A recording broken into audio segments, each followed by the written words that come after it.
Je suis Clotilde Dussoulier et vous écoutez l'épisode 280 de Change ma vie, l'autorisation de changer.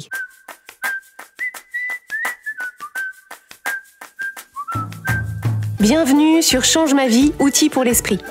Je suis Clotilde Dussoulier, je suis entrepreneur et master coach certifié et sur ce podcast, je vous livre chaque semaine des outils précis et concrets pour comprendre les mécanismes de votre cerveau et de vos émotions et construire exactement la vie à laquelle vous aspirez.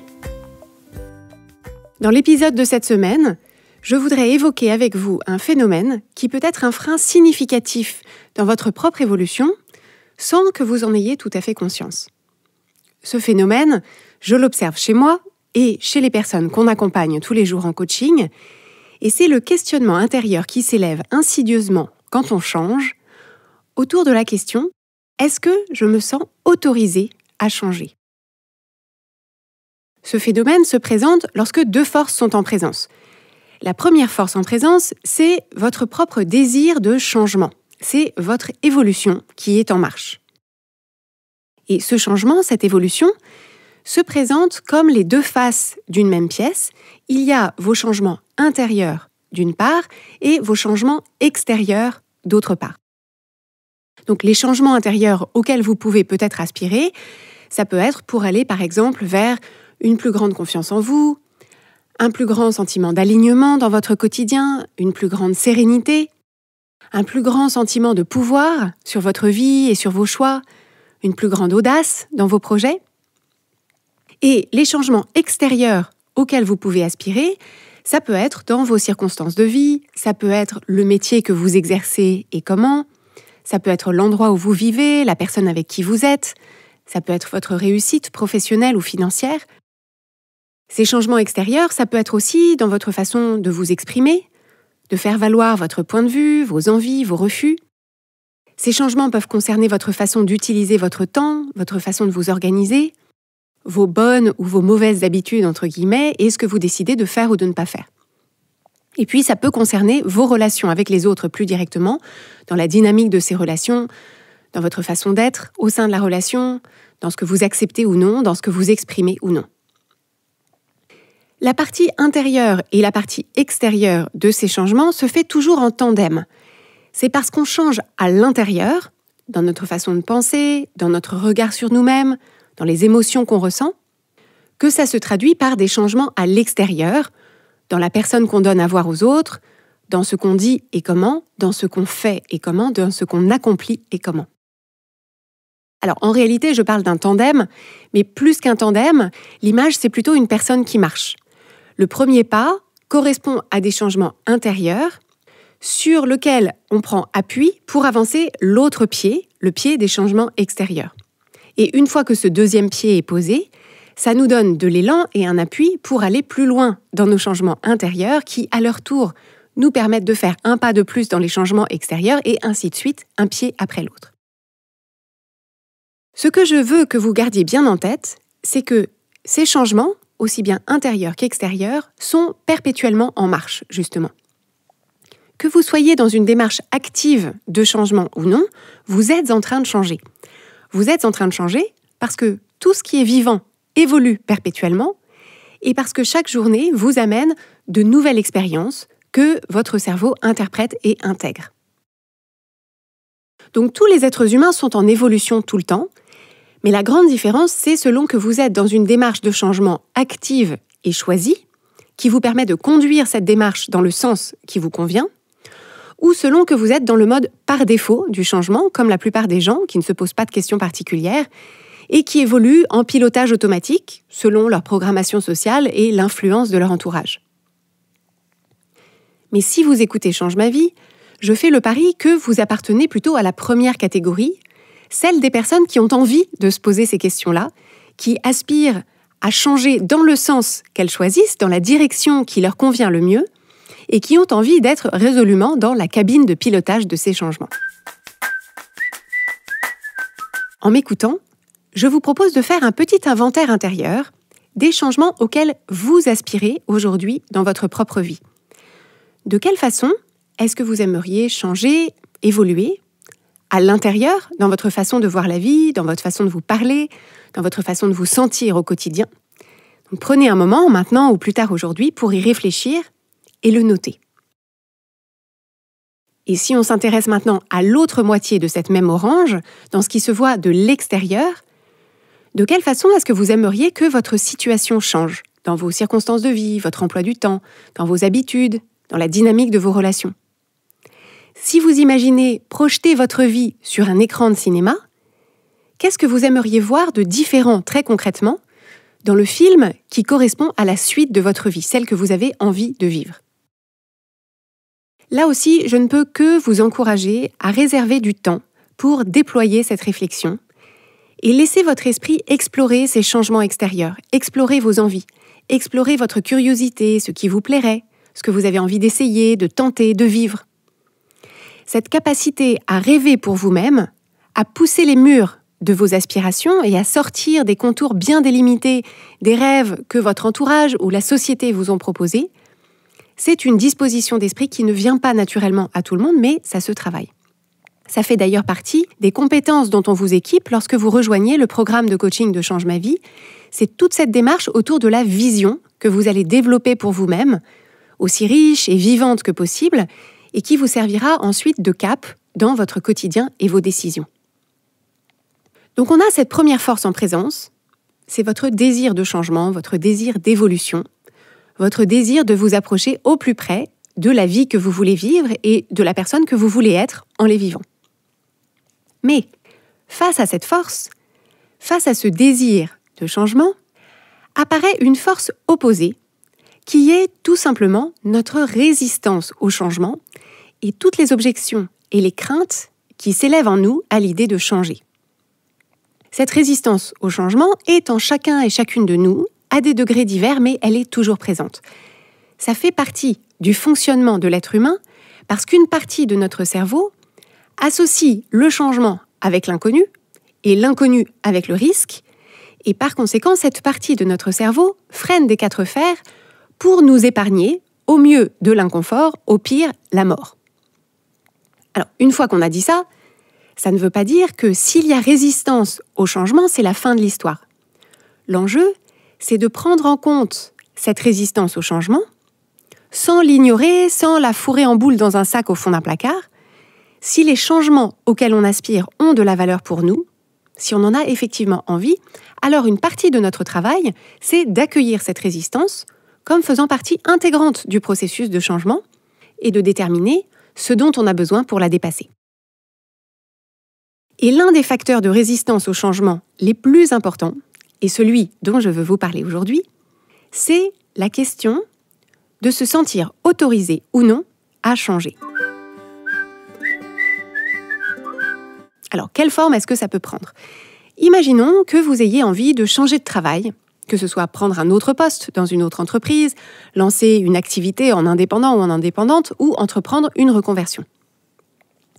Quand vous imaginez effectuer ce changement, qu'est-ce que vous imaginez que les autres vont en penser quand vous pensez à votre entourage, donc votre famille, votre conjoint ou votre conjointe si vous vivez en couple, vos amis, vos collègues actuels, votre employeur ou votre employeuse actuelle? Est-ce qu'elles vont voir ça d'un bon ou d'un mauvais œil? Est-ce que ces personnes-là vont trouver que c'est une excellente nouvelle? Est-ce qu'elles vont être contentes pour vous et enthousiastes? Ou est-ce qu'elles vont surtout vous parler de l'impact que ça va avoir sur elles, de toutes les façons dont ça ne les arrange pas du tout et des craintes qu'elles projettent sur vous? Plus important encore, quand vous imaginez ce que votre entourage pourrait penser de ces changements que vous voulez conduire, qu'est-ce que vous en pensez en retour? Est-ce que ça vous limite? Est-ce que ça vous bride? Est-ce que ça mouche votre enthousiasme et votre confiance comme on mouche une chandelle? En un mot, est-ce que vous avez l'impression d'avoir l'autorisation de changer? Ou est-ce que vous avez l'impression de devoir obtenir cette autorisation? Est-ce que vous avez l'impression d'avoir besoin de leur approbation, de leur compréhension, de leur aval, de leur soutien? La distinction importante, c'est qu'il est tout à fait possible dans certains cas que vous ayez effectivement besoin pour matérialiser votre projet de changement d'obtenir une forme de contribution ou de soutien. Par exemple, peut-être que vous avez besoin de vous accorder avec votre partenaire de vie sur les implications financières ou organisationnelles de ce changement. Ou bien, si vous avez besoin d'une certaine somme pour financer votre projet, peut-être que vous aimeriez demander à un membre de votre famille de vous prêter cet argent. Dans tous ces cas, effectivement, la collaboration de ces autres personnes est importante et peut vous faciliter la vie, mais la collaboration est à distinguer de l'autorisation qu'elle pourrait vous donner ou non d'aspirer à ce changement, de l'initier et de le conduire. Cette autorisation de changer, si vous vivez dans un pays démocratique et que vous êtes un ou une adulte majeure, personne ne peut vous la donner parce que vous l'avez déjà. Vous avez déjà l'autorisation de mener votre vie comme vous l'entendez, vous avez déjà l'autorisation de changer ce que vous voulez dans votre vie, vous avez déjà l'autorisation de changer tout court. Partout où vous vous sentez limité ou bridé par ce que les autres peuvent penser des changements auxquels vous aspirez et des changements que vous mettez en place, partout où vous remarquez que vous essayez de leur vendre ce changement dans l'idée que vous avez besoin de leur accord pour avancer, c'est intéressant de vous pencher dessus parce que vous êtes en train, dans votre tête en premier lieu, de donner à d'autres personnes un pouvoir sur votre vie qu'elles n'avaient pas avant que vous le leur donniez. J'ai donné l'exemple du changement professionnel, mais le même phénomène se présente de la même façon pour d'autres envies de changement. Si vous voulez par exemple déménager, si vous décidez de quitter la personne avec qui vous êtes, si vous voulez mettre en place de nouvelles habitudes, imaginons par exemple vous coucher plus tôt ou arrêter de manger de la viande. Face à ces changements envisagés ou réalisés, les personnes qui vous entourent vont, dans la majorité des cas, avoir un avis. Et votre façon de recevoir ces avis dépendra grandement de l'autorisation de changer que vous vous êtes donné à vous-même, c'est-à-dire votre sentiment de légitimité à changer. Alors bien sûr, échanger sur vos envies et vos projets de changement avec les personnes que vous aimez, que vous respectez et avec lesquelles éventuellement vous vivez, c'est bien sûr très important. C'est important pour la qualité de ces relations, pour le lien de confiance, de considération mutuelle. Et aussi, si ces échanges sont constructifs et bienveillants, ça peut vous aider à vous questionner sur ces projets pour les affiner et en préciser les contours. Mais ces échanges ont une tonalité radicalement différente selon que vous les abordez en espérant que vous réussirez à convaincre l'autre personne de vous laisser faire ce que vous avez envie de faire, ou que vous les abordez en sachant que vous avez d'emblée l'autorisation de faire ce que vous avez envie de faire, c'est pas le sujet. Le sujet, c'est de vous enrichir de la perspective de personnes qui vous connaissent, qui vous aiment et qui vous veulent du bien. Les exemples que j'ai donnés jusqu'à présent reflétaient la facette extérieure des changements qu'on peut vouloir conduire dans sa vie, donc la partie visible à l'œil nu, les changements dans nos circonstances de vie, dans ce qu'on choisit de faire, quand et comment. Mais comme je vous l'indiquais, ces changements extérieurs sont toujours liés à des changements intérieurs, dans la personne qu'on est à l'intérieur, dans le regard qu'on porte sur soi-même et dans notre identité. Et cette partie-là, qui est à l'intérieur de nous, nichée dans notre cœur et dans notre cerveau, cette relation intime avec nous-mêmes, cette façon dont on se parle, la force qu'on ressent, les talents qu'on se reconnaît, on pourrait se dire que ça ne regarde que nous. Mais en réalité, pour beaucoup d'entre nous, se pose la même question quand on évolue, à savoir, est-ce que je me sens l'autorisation de changer sur ces plans-là ? Et je vous pose donc une question similaire à celle que je vous ai posée plus tôt dans l'épisode. Quand vous imaginez les changements intérieurs auxquels vous aspirez, dans la façon dont vous vous sentez, la façon dont vous vous voyez, dans la confiance et l'audace avec lesquelles vous évoluez au sein de votre propre vie, qu'est-ce que vous imaginez que votre entourage et les gens que vous côtoyez pourraient en penser ? Si, par exemple, vous gagnez en confiance, si vous gagnez en audace, si vous honorez davantage vos besoins et vos envies, si vous êtes plus clair sur vos essentiels et que vous les mettez tout en haut de la liste, si vous êtes plus honnête, si vous vous forcez moins, si vous laissez briller vos talents, est-ce que vous imaginez que votre famille, votre conjoint ou votre conjointe si vous êtes en couple, vos amis, vos collègues, verraient ça d'un bon ou d'un mauvais œil ? Est-ce que vous imaginez que ces personnes-là trouveraient que c'est formidable et inspirant Ou est-ce qu'elles verraient surtout l'impact que ça a sur elles, toutes les façons dont ça ne les arrange pas et tous les doutes qu'elles projettent sur vous? Plus important encore, quand vous imaginez ce qu'elles pourraient en penser, qu'est-ce que vous en pensez en retour? Est-ce que ça vous limite? Est-ce que ça vous fait peur? Est-ce que ça vous fait douter? Si c'est le cas, je veux vous rassurer, c'est normal et attendu que ça vous fasse peur et que ça vous fasse douter. En tant qu'être humain, notre identité et l'image de nous qu'on donne à voir aux autres est une composante clé de notre sentiment de sécurité et de notre épanouissement. Pourquoi? Parce que on associe l'acceptation par le groupe et par nos proches en particulier à notre sécurité, parce que c'est là qu'on puise la connexion aux autres dont on a énormément besoin pour notre épanouissement. Et bien sûr, on a conscience que les autres nous acceptent ou pas en fonction de qui ils pensent qu'on est, c'est-à-dire l'image de nous qu'on leur donne à voir.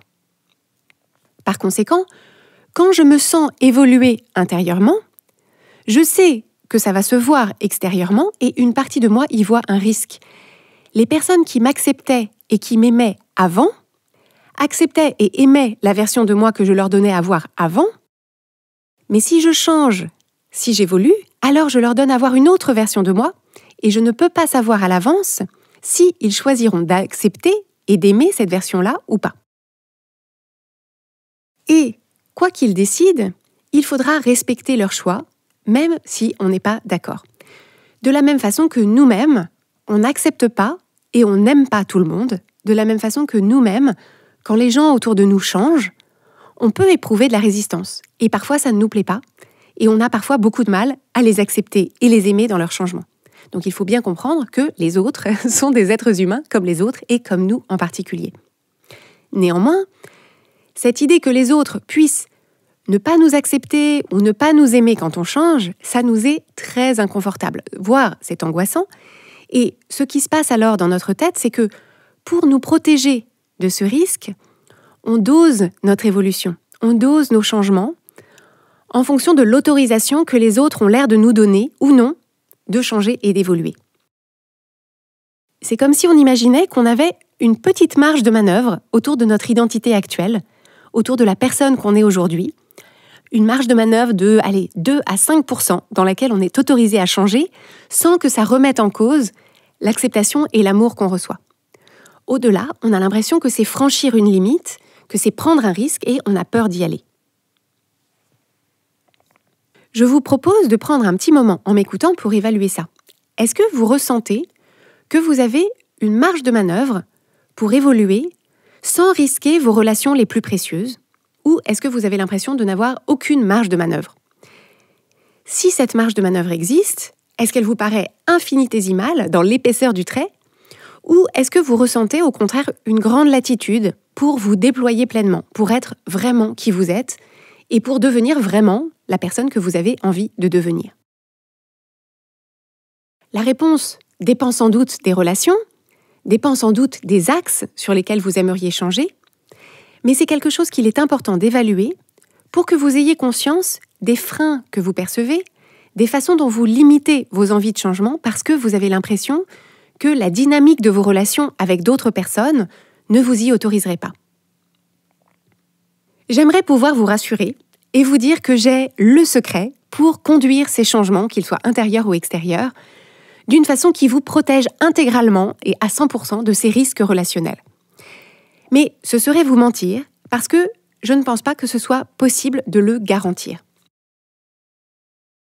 En particulier, si les changements que vous conduisez sont des changements qui vous font vous écarter du rôle stéréotypé dans lequel on vous attend, donc par exemple, si vous êtes une femme et que vous choisissez de ne plus être au service de tout le monde tout le temps, ou que vous choisissez de ne plus être celle qui attend sagement en coulisses qu'on l'invite dans la lumière, il y a des gens à qui ça va faire tout bizarre. Ça fera pour eux une sorte de dissonance cognitive parce que ce n'est pas ça qu'ils attendent de vous. Donc à vous de décider si vous préférez vous conformer à leurs attentes ou si vous voulez incarner une autre façon d'être et de faire. Ce que je veux néanmoins vous préciser, c'est que il est absolument possible de conduire ces changements en connexion et en complicité avec les personnes à qui on tient et que nos relations avec elles peuvent évoluer au fur et à mesure que nous-mêmes on évolue. Et parfois même, quand on change, on ouvre des portes qui permettent à l'autre personne d'évoluer elle aussi d'une façon qui lui plaît et qui lui correspond. Le processus n'est pas toujours lisse et confortable, ça peut même être chaotique et difficile par endroits, mais dans bien des cas, c'est possible et c'est formidable. Mais dans d'autres cas, pour une variété de raisons, notre façon d'évoluer, notre façon de changer, crée un décalage trop important avec ces autres personnes. C'est comme si on était deux danseurs ou deux danseuses qui dansent ensemble selon une certaine chorégraphie depuis longtemps. Si on change notre partie de la chorégraphie, alors on a le droit, mais si on la change, parfois notre partenaire de danse s'adapte, nous suit et ça lui plaît, mais parfois ce n'est pas la danse qu'il ou elle a envie de danser, ça ne lui plaît pas, ça ne lui correspond pas. Et que ce soit notre décision ou la sienne, la danse prend fin. J'ai conscience qu'avec mon image de la danse, ça donne l'impression que ça peut être léger et simple et hop, chacun s'en va danser de son côté. Dans la pratique, je sais bien que ça peut être beaucoup plus douloureux que ça, mais dans le principe, c'est quand même de ça qu'il s'agit. Et surtout, cette image permet de vous remettre entre les mains cette autorisation de changer que vous avez déjà. Mais autorisation n'est pas obligation et vous êtes bien sûr libre de l'utiliser quand bon vous semble et comme bon vous semble. Au bout du bout, c'est à vous de mettre dans la balance, d'une part, les changements auxquels vous aspirez et la valeur que ces changements ont pour vous, et d'autre part, les conséquences possibles de ces changements, tout particulièrement dans vos relations. Vous seul pouvez faire cet arbitrage, vous seul pouvez déterminer si le bénéfice de ces changements pour vous valent cette prise de risque. Et si vous estimez que non, si vous ne voulez pas entreprendre ces changements pour ne pas risquer de changer la dynamique de certaines de vos relations, parce que ça vous paraît aujourd'hui terrifiant ou insurmontable, vous avez à 100% le droit. Il n'y a pas de police de la croissance personnelle qui vous attend au coin de la rue pour vous coller une amende. En revanche, ma recommandation, c'est que vous vous disiez la vérité le plus précisément possible, que vous vous disiez « je renonce à ce changement parce que j'ai peur que ça ne plaise pas à telle ou telle personne. Si je change de telle ou telle façon, j'ai peur qu'il se passe telle ou telle chose. » Le fait de vous le dire clairement et honnêtement permettra de couper court aux autres excuses que vous vous donniez peut-être. Manque de temps, manque de ressources, manque d'argent, je ne sais pas comment m'y prendre. Et vous libérerez la partie de votre esprit qui est dans ce ping-pong constant entre « je veux changer » et « je ne peux pas changer ». Au moins, ce sera acté, ce sera clair, et vous pourrez y revenir quand vous serez prêt ou prête à désamorcer le vrai frein, qui est la crainte de ce qui pourrait se passer dans telle ou telle relation si vous changez. À l'inverse, si vous pensez que ces changements auxquels vous aspirez, changements intérieurs ou extérieurs, valent la peine de secouer le cocotier de certaines de vos relations, ce qui va être important, c'est de vous accompagner et de vous rassurer au fil des changements. Ce qui va être important, c'est de vous rappeler, lorsqu'une personne de votre entourage, proche ou lointain, remarque un truc que vous faites qui n'est pas comme avant, un truc que vous dites qui n'est pas comme avant, une énergie que vous dégagez qui n'est pas celle que vous dégagiez avant, et que cette remarque n'est pas spécialement un compliment, ce qui va être important, c'est de vous rappeler « je suis en train de changer ». C'est normal et attendu que ça demande à tous et à toutes, moi y compris, de nous adapter. Et c'est l'opportunité de vérifier, entre vous et vous, que vous êtes toujours aligné avec ces changements, que vous êtes toujours aligné avec la façon dont vous les incarnez, ou si vous avez besoin d'ajuster un peu. Donnez-vous l'autorisation de changer de façon imparfaite et itérative par ajustements successifs, sans attendre de vous-même que les changements soient exécutés sans accroc, sans brouillon raté, sans maladresse. Ce n'est pas comme ça que les humains changent. Et pour les personnes qui quitteraient votre sphère, parce que la version de vous qui a changé ne leur convient pas ou plus, l'enjeu, c'est de ne pas en faire un critère de validité ou de légitimité des changements que vous avez effectués. Ce n'est pas à ça qu'il faut juger si vous avez eu raison ou pas, si vous aviez le droit ou pas de changer. Ce qui permet de savoir si vous avez eu raison ou pas de changer, c'est encore et toujours votre propre évaluation, aussi honnête que possible. Est-ce que ces changements vous rapprochent de la vie que vous avez envie de vivre et de la personne que vous avez envie d'être? Est-ce que cette nouvelle version de vous est plus vous ou moins vous? Quand la question est posée comme ça, la réponse est simple. En m'entendant détailler les ramifications de ce débat intérieur qui se joue quand on veut changer, quand on n'est pas sûr d'en avoir l'autorisation, vous comprenez mieux maintenant pourquoi la majorité des gens ne changent pas de façon significative tout au long de leur vie. La majorité des gens ne se proposent pas de conduire les changements auxquels ils pourraient aspirer, que ce soit des changements intérieurs ou extérieurs, parce que ces freins se présentent et qu'ils n'ont ni la perspective ni les outils pour les dépasser. Ou alors, ils démarrent des changements, mais face à leur propre résistance ou la résistance de leur entourage, c'est trop inconfortable, ils ne savent pas comment traverser cet inconfort et donc ils font machine arrière. C'est notamment à ça que servent les outils de coaching qu'on vous confie à travers le programme d'accompagnement Change ma vie mode d'emploi. Ce qu'on vous apporte à travers le coaching, c'est l'espace et les outils de réflexion pour d'abord identifier les changements auxquels vous aspirez et pourquoi, c'est-à-dire quels seront les bénéfices pour vous assurer que vous poursuivez les bons changements pour vous. Il n'y a rien de pire que de monter une échelle qui y est adossée au mauvais mur. Donc on s'assure de ça d'abord. Et ensuite, grâce à nos techniques d'exploration et nos échanges de coaching, on vous aide à détecter les endroits de frottement, les endroits où vous ne vous sentez pas légitime à changer, les endroits où vous craignez le regard des autres sur cette version de vous pas encore tout à fait éclose, cette phase vulnérable dans laquelle les changements sont en cours mais rien n'est fini, et quand votre nouvelle conception de vous-même n'est pas encore complètement intégrée. C'est vraiment dans cette phase d'entre-deux que vous avez le plus besoin de clarté et de soutien, parce que c'est justement là, dans cette phase d'entre-deux, qu'il y a le plus de risques de faire machine arrière pour retourner dans l'avant qui n'était pas idéal mais qui était plus familier. Et cette clarté et ce soutien, on vous les apporte en vous aidant à refaire le point, à évaluer là où vous en êtes, ce qui est inconfortable et dans quelle direction vous voulez avancer. Et on vous apporte tout notre encouragement et notre énergie dans cette direction. Si c'est le type de soutien dont vous voulez bénéficier pour conduire avec confiance les changements intérieurs et extérieurs qui vous appellent, qui vous permettraient de vous sentir plus vous, et que peut-être vous repoussez depuis un certain temps, je ne peux que vous inviter à nous rejoindre au sein du programme Change ma vie mode d'emploi. Si vous écoutez cet épisode au moment de sa première diffusion, nous rouvrirons les inscriptions au programme dans tout juste un mois, et le mieux, c'est de vous inscrire sur la liste d'attente pour être prévenu de l'ouverture des inscriptions en avant-première et recevoir d'ici là des messages qui vous prépareront au mieux à cette démarche de changement. Pour découvrir le coaching Change ma vie et vous inscrire sur la liste d'attente, je vous donne rendez-vous sur la page changemavie.com/coaching.